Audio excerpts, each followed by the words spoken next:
अस्सलाम वालेकुम दोस्तों। ड्रामा सीरियल पंजाबेरी ड्रामे में छा थींदो। चाकर खान हाणे सावल खान सां झगड़ो करे उनखे मारे छॾींदो। सावल खान हाणे जाबिर खान सां दुश्मनी निभाईंदो।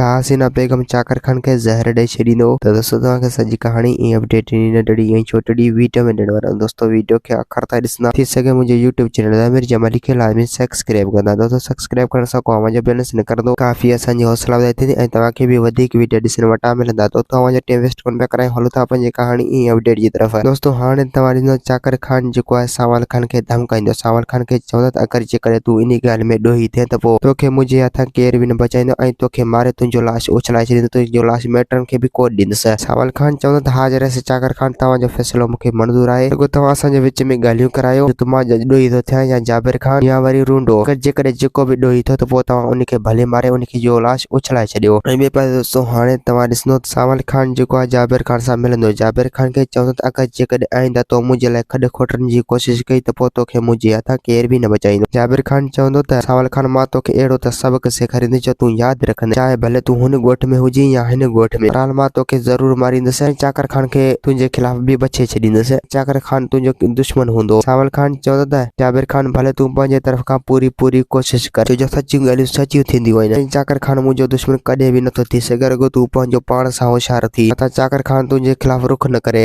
ऐं ॿिए पासे दोस्तों हाणे तव्हां ॾिसंदो हसीना बेगम जेको आहे उहो रूंडे सां सलाह कंदो। रूंडे खे चवंदो त तूं रुॻो मूंखे इहो ॿुधाए त मां चाकर खान खे ज़हर कीअं ॾियां ऐं उनखे कहिड़े तरीक़े सां ॾियां जीअं उनखे ख़बर न पवे। अगर जेकर उनखे ख़बर पइजी वियो त हू कॾहिं असांखे ज़िंदा न छॾींदो। जेकर उनखे अहिड़े तरीक़े सां ज़हर ॾियणो आहे जीअं नांग बि मरे ऐं लठ बि बचे। अगर जेकर इन ॻाल्हि जी चाकर खान खे ख़बर पइजी ऐं हू ज़हर खां बची वियो त पोइ असां कॾहिं बि उनजे हथां न बची सघंदासीं। असांखे होशियारी सां ज़हर ॾियणो आहे। रूंडो चवंदो त हा हसीना बेगम, सोचे सम्झी उनखे ज़हर ॾियणो आहे। दोस्तों उम्मीद है कहानी आई हूंदी, तव्हांखे पसंदि असांखे ॾींदा इजाज़त, वरी तव्हां सां मिलंदासीं कि नई वीडियो। खुदा हाफ़िज़।